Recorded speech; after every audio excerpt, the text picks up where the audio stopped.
За өнөөдөр ингээд Төв аймаг Монгол Улсын ерөнхийлөгчийн санаачилсан тэр модны хүрээнд өнөөдөр бас мод тарих өдрөө эхлүүлээд ингээд явж байгаа. Нээлттэй арга хэмжээ болж байна. Тэгээд энэ арга хэмжээнд зөвхөн одоо төр захиргааны байгууллага гэхээс илүү иргэд бүгдээрээ хамтдаа Төв аймгийн минь 90 гаруй мянган иргэд хамтдаа энэ аймгаа ногоон болох байгаль дэлхийгээ хайрлах энэ арга хэмжээнд бол одоо хамтдаа одоо оролцохыг бас уриалж байна. Зөвхөн одоо төрийн албаагч хэдэн мод тарьдаг, тэрийг усаж арчна гэхээс илүү иргэд маань өөрөөсөө хашаандаа нийт эзэн талбайдаа хамтарч энэ модыг тарихыг бас уриалж байна.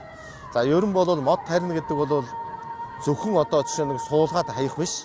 Бид хүн цаашдаа энэ модыг илүү ургуулах, хамгаалах, хайрлах, арчлах тал дээр нь онцгой анхаарал хандуулах хэрэгтэй байна. Зүгээр нэг улсуудын үрсгээ эзэн модыг авчаа нэг ухаад суулгана гэдэг бол ганцхан асуудал.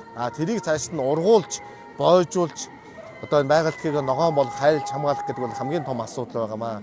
Тийм болохоор манай иргэд ч гэсэндээ аж ахуйн нэгжүүд, сум орнуудад бүгдээрээ энэ хайлс хамгаалтын хашаануудыг сайн хийх хэрэгтэй байна. Бид нар маш өндөр өртөгтэй модыг авчир суулгаад одоо жишээ нь ингээд зарим газрууд ингээд харж байхад бол тэрийг эргүүлж одоо тойголдог улсууд те арчилдаг улсууд байхгүйгаас болж иж төсөв орон нутгийн хөрөнгүүд бол нэлээд үр ашиггүй зарах ийм зүйлүүд ажиглагдж байна. Тийм болохоор энийгээ бүр орон тооны улсуудыг бий болгоод тэрийг арчилдаг улсуудыг бий болгоод ингээд орон нутгатаа бол ажиллах ийм шаардлагууд байна. Тийм болохоор нийт одоо Төв сайхан нутгийнхаа төмөн олон бүгдээрээ байгаль дэлхийг хайрлан хамгаалж Төв сайхан нутгаа ногоон болгохын төлөө хамтдаа бас мод тарих аянд бас хамтдаа оролцохыг бас та бүхэндээ уриалж байна. Ер нь Төв аймаг бол 20 сая мод тарих ийм үүрэг чиглэг 2030 он хүртэл авсан байгаа. Одоогийн байдлаар нэг үндсэндээ 4.5 сая мод тарьсан гэдэг ийм статистик тоо байгаа. Гэхдээ сайн ургаж байгаа зүйлүүд байгаа, бас саар байгаа зүйлүүд байгаа. Тийм болохоор хуучин одоо суулгасан модуудаа илүү сайн тарьж ургуулах энэ ажлуудыг зохион байгуулах хэрэгтэй. Цааталтаа бол бид нар ерөөсөө сая өнөөдөр сум орнотгоо өдөрлөгөөтэй уулзаад нэг зүйлийг хэлж байгаа. Тэр нь юу вэ гэхээр бид нар энэ юуг зохион байгуулъя? Ерөн сумдууд дээр энэ усгааны систем буюу мод услах автомашинууд эднээс цаашдаа шийдэж өгье гэдэг энэ зүйлүүдийг хэлж байгаа. Тийм болохоор иргэжил одоо аймаг орон нутгийн төсөв дээр энэ усгааны системүүдийг бас эх жилүүдэд ингээд суулгаад явна гэдгийг хэлье. Тэгээ энэ жилийн онцлог гэх юм бол яхаа бид нар энэ жил бүх байгууллагуудаа бол урд өмнө ч гэсэндээ ингэж явж ирсэн.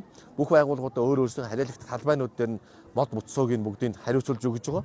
Хамгийн гол нь энийгээ цааш нь ургуулах асуудал дээр бол онцгойлон анхаарах ажлыг бол энэ бүх агентлаг, хилц агентлагууд дээр нь сум орнуудад үүрэг даалгавар өгөөд ажиллаж байгаа. За тэгээд бид бүхэн зөвхөн одоо энэ аймгаа ногоон болгоход байгаль одоо дэлхийг хамгаалахад зөвхөн хэдэн төрийн албаагч гэхээс илүүтэйгээр манай иргэд маань өөрийн санаачлахаар өөрсдийн санаачлахаар мод тарьдаг маш сайхан улсууд байна. Дээр нь одоо манай мод одоо тарихыг хүсэж байгаа бодож байгаа улсууд маань өнөөдөр энэ мөнх алдрын талбайгаас модоо бас ингэж худалдааны газрууд, мод үржигчийн газрууд ирсэн байна. Тийм болохоор эндээс нь худалдаж аваад бас өөрийнхөө нийт эзэмшил талбай өөрийнхөө хашаандаа бас одоо хүн бүлийнхэн тоогоор бас мод тариачаа гэж бас хүсэж байна, бас уриалж байна. За дээр нь бид бүхэн одоо яг сая ингээд харж байхад сэлэнгээс мод чулуу авч яах гэдэг ийм зүйл үү. Тийм болохоор манай аймагт бас нэлээд олон мод үржүүлгийн газрууд байгаа. Тийм болохоор би хэлээд байгаа. Бүх аймаг дээр мод үржүүлж байгаа газруудаас та бүхэн бас худалдаалтаа хийж аймаг дээр үйл ажиллагаа явуулж байгаа. Энэ одоо мод үржүүлгийн газруудаас дэмжиж ингэж хамтарч ажиллаж гэж бас иргэддээ хэлмээр байна.